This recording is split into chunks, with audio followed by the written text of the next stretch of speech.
बिस्मिल्लाहिर्रहमानिर्रहीम। अस्सलाम वालेकुम बहनों, भाइयों और बुजुर्गों। आज हम इस इस्लामी मालूमाती और तालीमी वीडियो में अब्बासी खिलाफत के 14वें खलीफा अबू इसहाक मोहम्मद बिन वासिक के ज़वाल और वफात को बयान कर रहे हैं।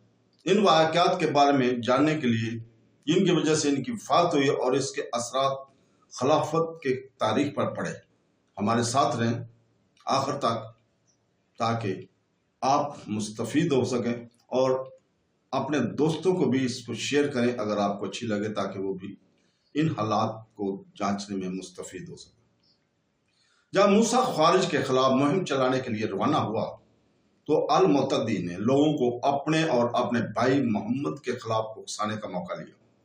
मोहम्मद पर गबन के इल्ज़ाम में मुकदमा चलाया गया और इसकी मजम्मत की गई।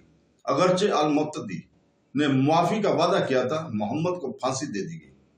इसने मूसा के साथ दरार को मजीद मुस्तहकम कर दिया।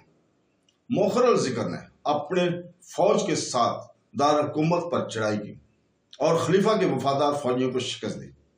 इसने दस्तबरदार होने से इनकार कर दिया, लेकर खलीफा की मजहबी हैसियत और लोगों की हमायत का सहारा लेकर अपनी जिंदगी और ओहदे को बचाने की कोशिश की। इसके बावजूद इसे 21 जून 870 को कत्ल कर दिए गए और इसने इसकी जगह ली इसके कजन अल मुस्तमीत जाफर बिन अब्दुल वाहिद इब्न जाफर ने खलीफा अल मुतदी की नमाज जनाजे की इमामत की।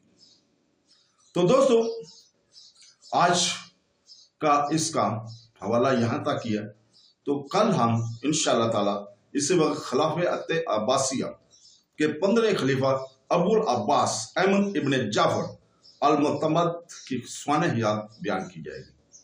तो दोस्तों, अल्लाह हाफ़िज़।